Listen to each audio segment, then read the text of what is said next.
Jy is geskakel op die groot ontbyt en is iemand jou kind ooit 'n kuberkraker noem? Bel die polisie. So ons gesels oor kuberkrakers en saam met ons in die ateljee Jim Green, hoof tegnologiese beampte van die Golden Links Cyber. Good morning, Jim. Good morning.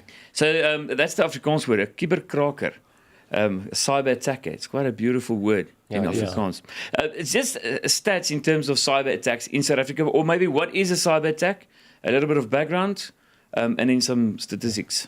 Well, we live in a connected world, so when we refer to cyber, we refer to anything that is related to your connection to the online world, to the internet. And from that, your cyber attacker, your lovely Afrikaans term, basically that's somebody who's trying to use your access to the internet to gain access to something that you own or is private to you or is of high value. And the number of personal records stolen?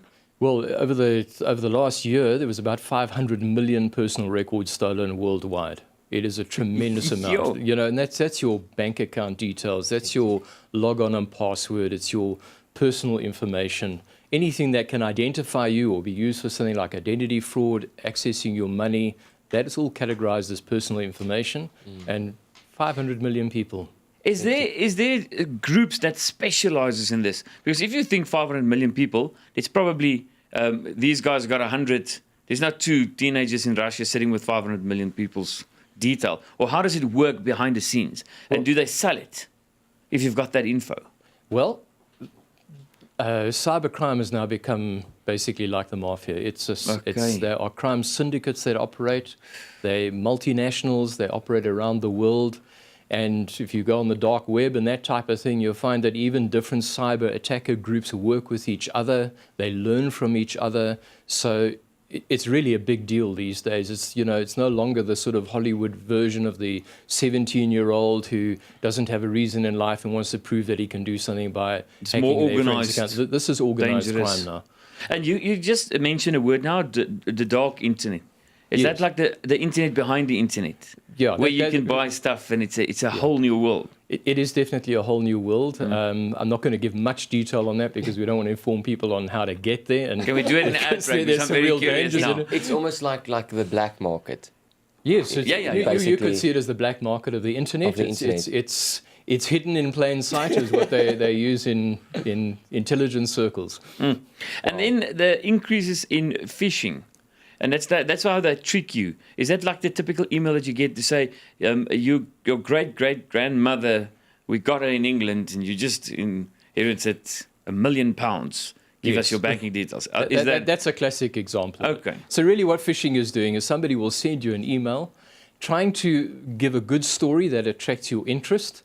They would try and touch on something that you have a specific interest in, whether it be weight loss or winning a lottery, or they will try and impersonate that they're actually your bank trying to contact you and say, click on this link, you get notification of a deposit that's been made in your account, and you click on the link in the email and you get redirected, or basically your browser goes to a site that looks like your bank, they impersonate the bank site, and then you innocently type in your login details to your internet banking, and the next moment they've got those details, and in about 30 seconds they've drained your bank account. Jim, I must say, I don't know about you, but I'm a bit concerned that you're now so known with all the terms and what's going on. Maybe you should really investigate there. If you look at the persons or the individuals being attacked, who is facing the most danger? Is it more business-driven or private sector? Well, in actual fact, it's both. If we use the fishing analogy in the natural sense, you can go fishing with a net. You don't know what you're going to catch. You put the net out there, and whatever you catch, and that could be individual users or business. A lot of phishing campaigns are like that. The attackers will have, in a sense, gathered as many email addresses as they could. They might have a mailing list of maybe 1 million people, and they craft a generic email that hopefully hits a certain percentage of those email addresses. So it's random, it's completely indiscriminate, and it'll hit whoever responds to it. And if you look at the stats in South Africa alone, almost a quarter of people who receive phishing emails still open them. That's because of this lack of awareness. And about just around 10% of people will actually open a malicious attachment that's embedded in the email. So it's a very successful attack vector, as we call it, for a cyber criminal. The more dangerous one is another type of phishing, and that's where the cyber criminals actually identify a business that they believe has got something of high value that they can get hold of. That could be their intellectual property, their customer lists, all their credit card payment details for all their customers, that type of thing. And then you picture the diving analogy. When you dive, you go spear fishing. There you're not looking for a broad catch of the net. Now what you do is you study your target. You look for the vulnerabilities in the organization. You might craft an email specifically aimed at one person, and it's easy to do because all you have to do is click on social media, find out a bit about them, know their interests, and you can craft something specific for them. If they've listed organizations that they belong to, say on their LinkedIn page, you can craft an email that looks like it's from one of those organizations. So here a person opens it. Now, if you ask yourself in a typical big business, who are the most vulnerable? Well, sadly enough, it's the executives. Because typically the executives in a business have the most access to the systems in the business. So spear phishing attacks will, for instance, target the CEO or the chief financial officer. And what they do there is they know that these people typically would receive 200 to 300 emails a day. So what they do is they offload their email responsibilities to their assistant. Now, the assistant is going through the emails, looking at the headlines, not really paying a lot of attention. They're just basically saying, which email is important for my boss, which isn't. They'll select those ones, and here's one that looks like a personal interest, so they select that one. They click to print the attachment to give it to the boss because he's going to read it as he's running to the car, and the next moment, the cyber attacker is in the business. Sure. I want to find out a little bit later about internationally in our business where we ranked at. Ons gesels verder met Jim Green, hooftegnologiese beampte van Golden Links Cyber. Jim, we just touched on personal cyber attacks and also corporate, but two things that I've read yesterday was like last year in 2016, half of the UK's businesses was hit with cyber attacks. So for me, it says it's out of control. If you take a country like Britain, and we're going to come to South Africa now, but do you think it's out of control? Well, I think definitely it's a very difficult animal to catch, and nobody's successfully done that yet. When they launched the National Cyber Centre in London about 2 months ago, I think it was, the Queen announced it, the big opening fanfare, and the captains of industry in Britain basically said 60% of British companies didn't believe they had sufficient skills to actually manage a cyber attack. That is how serious it is. That is amazing. And then the other thing that I read was South Africa is a top 10 country in the world that's been targeted. And if you take how many countries there are, it's amazing. So we're really under attack if we're top 10. No, absolutely. And I think one of the things that's a problem, we've been very happy down at the bottom end of the continent thinking we're a little bit out of the mainstream. And you get lulled into this false sense of security thinking, what do we have that somebody would want? Well, let's look at it this way. First of all, we are the most connected country in Africa. Secondly, we have very successful big international companies that actually live in South Africa. They have what we call crown jewels that the cyber criminals are after. So there will be attacks here. And then I think the thing that really counts against us, if you look at it from terms of cyber awareness, South Africa is probably about 7 to 10 years behind the world in terms of cyber awareness understanding, just in general terms. So we are vulnerable to these type of attacks. Sure. If I think the thing that comes up in my mind is like if we just look at our banking, like a bank, if I call them now, like Capitec, how it grows, it's just massive. And our banking industry is still big and very healthy, and it's a lot of information and a lot of money floating around. Yeah. Well, I think we're very fortunate in South Africa, and just looking at the global scene in terms of financial services, South African banks particularly, due to regulatory pressure and also, fortunately, due to a high degree of cooperation in the security area, are actually well placed to defend against most of these attacks. Yes. But having said that, we should just remember one thing about cyber. First of all, the cyber criminals, for every defense that gets generated, some new technology or new way to do things, they work actively to find a workaround to get around it. So this is a continual race. Yeah. So if you think of the perspective, I'm a person on the receiving end. An attacker attacking me basically says, I can attack this business 100 times. I only need to succeed once. Yeah. That's a very For the business, you've got to successfully defend yourself 100 times and not fail once. And all you need is one person in your organization that opens who is not something. aware. A phishing attack comes in. Because remember, an email is crafted to pass through the email system.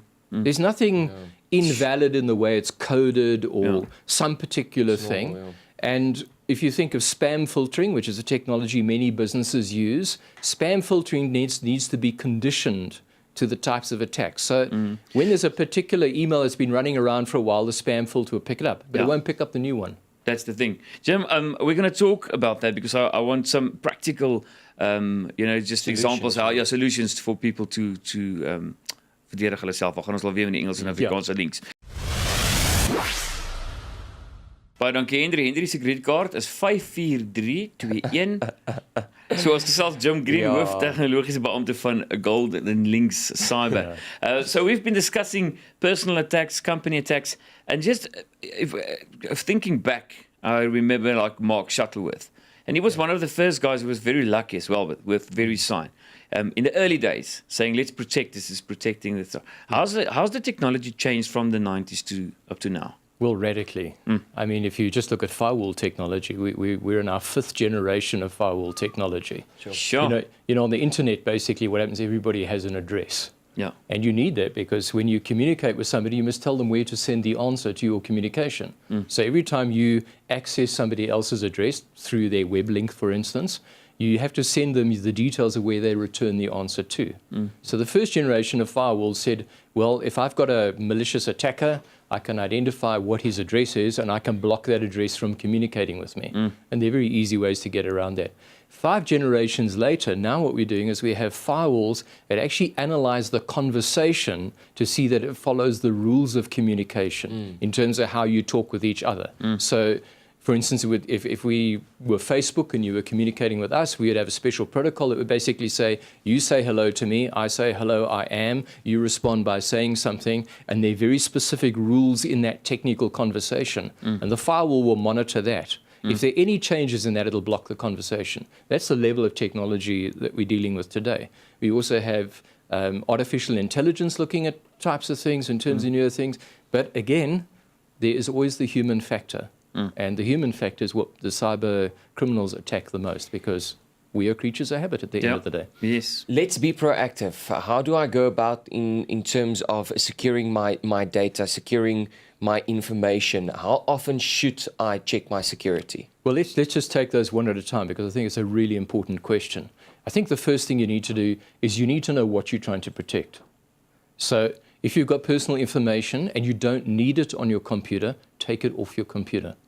Great. Secondly, if you've got information that you use regularly, but you need to protect it, your first thing is you must assume that one day you will be attacked. So you must have regular backups of that information. And there must be backups that are not connected to your computer. Simple type of cybercrime. We were working on a project one year, and we were traveling through international airports, and the cyber criminals targeted stealing laptops in the hope they could find company secrets on the laptops. So if you're carrying information that's sensitive nature, there are ways to encrypt it on your hard drive. It'll give you a degree of protection. If your laptop is compromised, you must have a plan for a recovery strategy. I may have to rebuild my machine. If I haven't taken a backup, I've lost that critical information. So backups are critical. I suggest to people, for your personal computer, buy yourself one of these little zip drives. It's a little hard drive in a case. You plug it in on your cable there and make up a backup regularly of your information that you need to protect and store it away somewhere. If you have to rebuild your machine because you've been compromised, at least you can recover your family photographs and your identifiable information, anything else that's of real value to you. It's a bit late for me. I took my computer this weekend with everything, years and years of everything. Yeah. And it's just so stupid, the basic stuff that we need to do. Typically for Golden Link Cyber, who's your clients? Who can contact you? Well, I'm just curious about your company. We encourage people to contact us through our website, which is gnlcyber.com. That's Golf November Lima cyber.com, for those who speak in phonetics. You can contact us through there, and we'll happily respond to any inquiries that you do have. Our focus primarily is on business. Yes, And business, big businesses, we yep. look at business as a comprehensive entity. Most people in businesses think of cyber as an IT problem. It's much more than an IT problem. It involves risk management. It involves your insurance. It involves what are you protecting in terms of the crown jewels? What are the technological defenses you have? What is awareness? What do I do in terms of training? How do I train people to detect that a cyber attack has happened? So cyber needs to be dealt with comprehensively. And most companies that we see today are focusing on selling a narrow niche product, and that lulls you into false sense of security. They're very good products. We're happy we use them. But what happens, you think, I put technology in place, now the problem should go away. It doesn't. It may solve 50 to 60% of your problem, but you have a human factor as well.